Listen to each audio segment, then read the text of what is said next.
মুহূর্তে দিয়েছেন তিনি জমা দেবেন মনোনয়ন। কোচবিহার জেলা বিজেপির বিরাট মিছিল, আমি সেই সময় বিরাট মিছিল, সেই মিছিল কিন্তু এই মুহূর্তে তুফানগঞ্জের রাজপথে।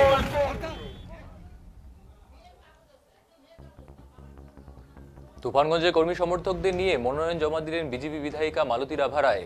এদিন আসন্ন বিধানসভা নির্বাচনের প্রাক্কালে বুধবার তুফানগঞ্জে রাজনৈতিক তৎপরতা তুঙ্গে উঠল। এদিন বিজেপি কর্মী সমর্থকদের সঙ্গে নিয়ে তুফানগঞ্জ মহকুমা শাসক দপ্তরে গিয়ে নিজের মনোনয়ন জমা দেন তুফানগঞ্জ ৯ নং বিধানসভার বিজেপি প্রার্থী মালতী রাভা রায়।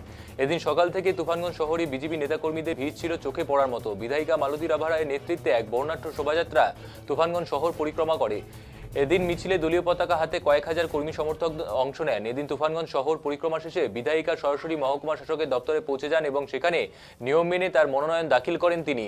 মনোনয়ন জমা দেওয়ার পর মালতী রাভা রায় সাংবাদিকদের মুখোমুখি হয়ে জয়ের বিষয়ে ১০০% আশা প্রকাশ করেন। বলেন, মানুষের আশীর্বাদ নিয়ে আজ মনোনয়ন জমা দিলাম। তুফানগঞ্জের উন্নয়নের স্বার্থে বিজেপি সরকার বদ্ধপরিকর। পাশাপাশি তিনি তৃণমূল প্রার্থী শিবশঙ্কর পালকে খোঁজা দিয়ে বলেন, ২০২১ সালে যখন আমি ক্যান্ডিডেট হয়েছিলাম তখন সে আমাকে ফোন করে কংগ্রেচুলেশন জানিয়েছিল। তার অন্তরটা বিজেপির, তার কাছেও আমি ভোট প্রার্থনা করছি। আমি তাকে কংগ্রেচুলেশন জানাচ্ছি। ভালো ছেলেটার ভবিষ্যৎ তৃণমূল কংগ্রেস শেষ করে দিয়েছে, এটাও তিনি জানান। এদিন বিধায়িকার সঙ্গে দলের জেলা এবং স্থানীয় স্তরের একাধিক শীর্ষ নেতারা উপস্থিত ছিলেন। এই কর্মসূচিকে কেন্দ্র করে তুফানগঞ্জ শহর এদিন পুলিশি নিরাপত্তা ব্যবস্থা ছিল আঁটোসাঁটো। এদিন বিধায়িকার এই মনোনয়ন দাখিলকে কেন্দ্র করে বিজেপি শিবিরে ব্যাপক উদ্দীপনা লক্ষ্য করা গিয়েছে।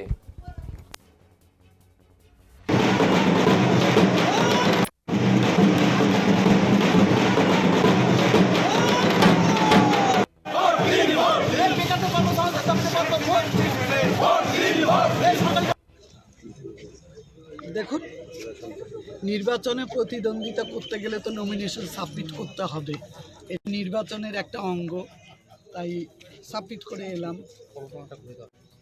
তৃণমূলের তরফ থেকে বলছে 5 বছরের কাজের খতিয়ান দেওয়ার জন্য। 5 বছরের খতিয়ান তৈরি আছে, তাদের খতিয়ান 15 বছরের খতিয়ান রেডি করুক। তুফানগঞ্জ বিধানসভায় তারা কি প্রতিশ্রুতি দিয়েছে আর কি রক্ষা করেছে, আমার খতিয়ান আমি রেডি করেছি 5 বছরের। আজকের মিছিল দেখে কি মনে হয়েছে?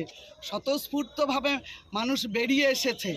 তাদের যে 15 বছরের শাসনে পশ্চিমবঙ্গকে যে রক্তাক্তে পরিণত করেছে, আইনের শাসন নেই, গণতন্ত্র নেই এবং মায়েদের নিরাপত্তা নেই, অনুন্নয়ন, চাকুরি নেই,